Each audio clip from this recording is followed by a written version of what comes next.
Good morning everyone. Good morning. Ayan, dito tayo sa ating backyard. Maghahalaman tayo, magtutubig. Kailangan natin magbukas muna ng gripo. So, ayan. Ang gripo. Tapos, dalahin natin ang hose doon sa halamanan. Muna natin to. Yung ating kangkong buhay pa, awa ng Diyos. Mamaya na tayo magtubig dyan. Dito muna tayo sa ating harapan. Kasi abutin tayo ng init. So dito tayo muna mag-umpisang magtubig. Ayan. So, yung mga alaga dyan pusa sa dito dumudumi sa aking halamanan. So ayan, tubig-tubig muna tayo dyan. Kawawa naman itong aking mga tanim. Malulungkot sila kasi nga mainit. Ayan. At itong aking favorite na halaman na dati lagi ng maraming bulaklak. Wala ngayong bulaklak. So yan guys, yung ating halaman nandito. Pag tag-init talaga, malulungkot sila. Pero may tubigan ko naman sila ngayon. Mag-refresh yan. So yan guys. Silip ko lang sa aking halamanan. Yung aking malunggay, pinakinabangan na. Pero nakalbo siya Wala siyang dahon. Tapos yun parang patay yung malunggay ko. Gawa ng mainit at saka nilagos yung mga dahon. Pero buhay siya. Pero pinakinabangan na namin yan. Kuha na kami ng bunga.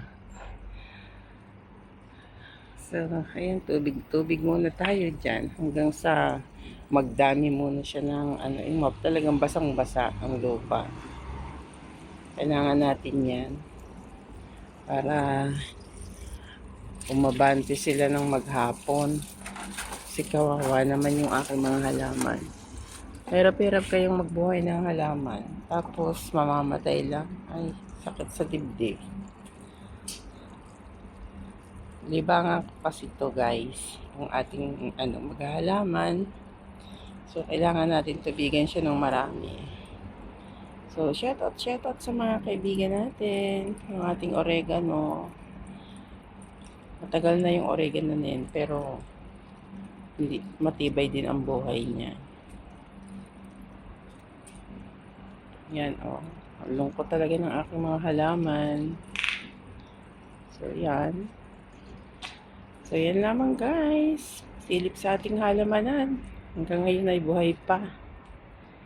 Maraming salamat sa mga nanood. Thank you so much everyone. At ito ang ating ano ba tawag dyan? Cactus. Mataas na rin. So, ating aloe vera. Ayan. Ang ating aloe vera. Itong ating bongkabilya na puti. Ayan, buhay pa. So, sana ngayong tag-init talaga hindi sila magandang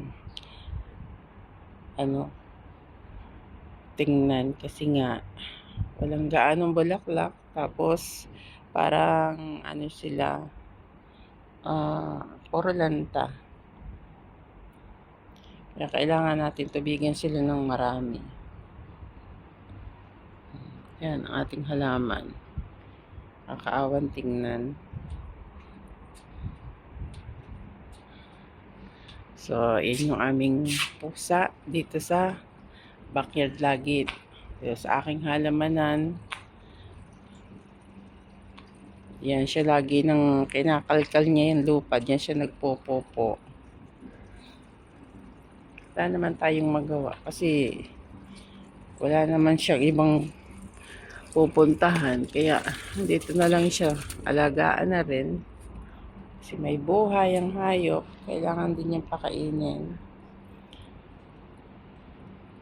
So, ayan, iwan ko muna yung aking tubig. Hayaan ko siyang mapuno dyan. Tapos, lipat-lipat na lang. Ming-ming! Ayan. Ang aming pusa. So, yun naman guys. Maraming salamat. Ayan o. Cute naman ang aming Ming-ming. Dito na kami sa... Pasok muna ako sa loob pala. Patay natin itong mga ilaw. Ito, napasok tayo sa loob. Good morning.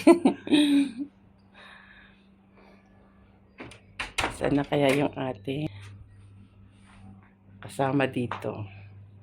Nawala. So, magluluto. So, yan lang guys. Dito na tayo sa loob ng bahay. Mainit kasi. Mainit. So, yun naman guys. Maraming salamat.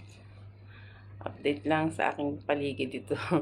Sa loob ng bahay at sa aking garden. Bye! Thank you for watching and shout out sa ating mga kaibigan.